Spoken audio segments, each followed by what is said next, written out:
Good morning, student. Today we'll be discussing histochemistry of the gingiva. We have already discussed the anatomy of gingiva, microanatomy. So now we'll be discussing the histochemistry of gingiva. Histochemistry is the study of qualitative identification and quantitative assessment of chemicals and enzymes within the cells and tissues. So we'll be looking at the various enzymes that is present in the gingival tissues. Histochemistry of gingiva. First of all, we'll be discussing alkaline phosphatase. Alkaline phosphatase, it is implicated in the mechanism of keratinization. So this enzyme, it is associated with the keratinization. Although precise mechanism is still unknown, that means where there will be more keratinization, the amount of alkaline phosphate will be increased. Acid phosphatase. It is also related to degree of keratinization, being very high in the zone of keratinization and very low in non-keratinized area. Although cells of gingival sulcus is rich in acid phosphatase. Esterase. Superficial layer including the keratinized zone show presence of some esterase activities. Aminopeptidase. Activity of this enzyme in gingiva is low and is localized in the basal layer of epithelium and in the underlying connective tissue. Increase in aminopeptidase activity during inflammation and in gingival enlargement caused by drug phenytoin has been reported. Beta-glucuronidase plays role in cell proliferation. It is observed in basal layer of oral epithelium. Cytochrome oxidase, low level in human gingiva. Localized in basal layer of the free and attached gingiva. In chronic gingivitis, the level of cytochrome oxidase increase. Succinate dehydrogenase, glucose 6-phosphate dehydrogenase. Glucose 6-phosphate dehydrogenase is present in significant quantities in human oral mucous membrane. The level increase in malignant dysplastic lesion of oral mucosa. It helps in assisting the diagnosis of oral cancers. In the gingiva, cytoplasmic organelles concentration varies among different epithelial strata. Mitochondria are more numerous in deeper strata and it decreases toward the surface of cells. And hence tricarboxylic cycle.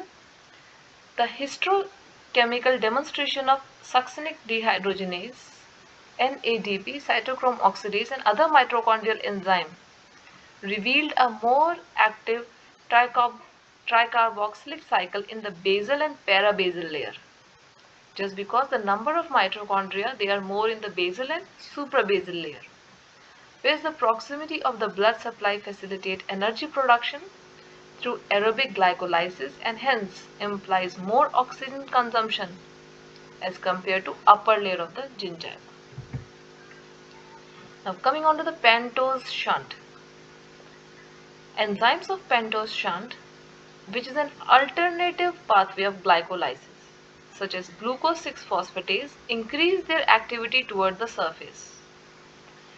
Its intermediate product can be used for the synthesis of keratinization protein. As we all know, in gingiva, keratin is being manufactured. So, if in the basal layer, the number of mitochondria is more, so with the help of the aerobic cycle, the protein synthesis takes place. But as we move toward the superficial layer, the oxygen supply is very less or compromised, then the pentose shunt is providing the energy for the protein synthesis, that is for the manufacturing of keratin. The product of Krebs cycle which requires oxygen are not required for keratinization or oxygen consumption would not directly affect the gingival keratinization. Coming on to the oxygen consumption of gingiva. We'll be discussing the biochemistry of gingiva. The oxidative metabolism of gingiva also is an important part of gingival biochemistry, which include various anabolic and catabolic reactions taking place at the tissue level that requires oxygen. Adaptation to a reduced oxygen supply will affect immune cell surveillance capacity, which is important and necessary for successful elimination of pathogens. Oxygen metabolism. Oxygen is required for protein synthesis, that is keratin, in the gingiva. So this protein, keratin, is synthesized in the basal layer by the help of Krebs cycle, and as we move toward the superficial layer, the pentose shunt will be providing the energy for protein synthesis, that is keratin. Microbial activity of polymorphonucleus neutrophil cells are strongly dependent upon certain of their oxidative metabolic process. It is clear that a strong relationship exists between the abnormality of neutrophils and periodontal disease. At low partial presence of oxygen, at low partial pressure of oxygen, environment facilitate certain periodontal pathogen to do more harm to the host. So optimum level of oxygen is required for proper functioning of the body.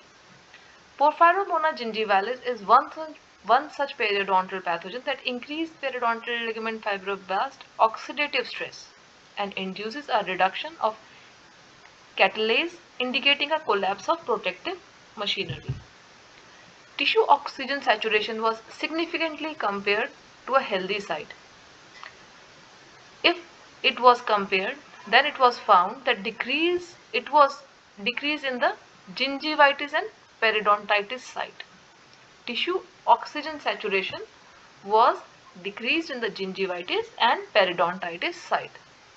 Increased concentration of hemoglobin and decreased concentration of oxygenated hemoglobin from healthy to disease site was observed. Insufflation of oxygen into the periodontium appear to exert a favorable therapeutic influence on the periodontal disease.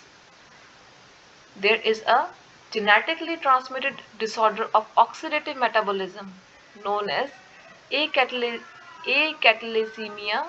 in which severe periodontal destruction results. The resulting value of oxygen consumption are mostly expressed as a metabolic quotient. The amount of oxygen in microgram consumed by 1 milligram of dry weight of tissue per hour.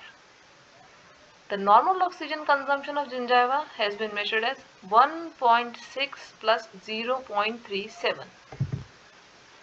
Endogenous oxygen utilization by gingiva increased during mild to moderate inflammatory changes, but decreased as the inflammatory changes became more severe.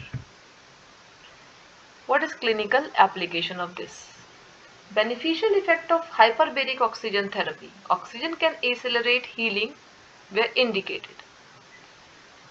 The therapeutic effect of ubiquinone QI0, topical or systemic, a hydrogen carrier in the Krebs cycle which increase the availability of oxygen, is available in the gel form. Thank you.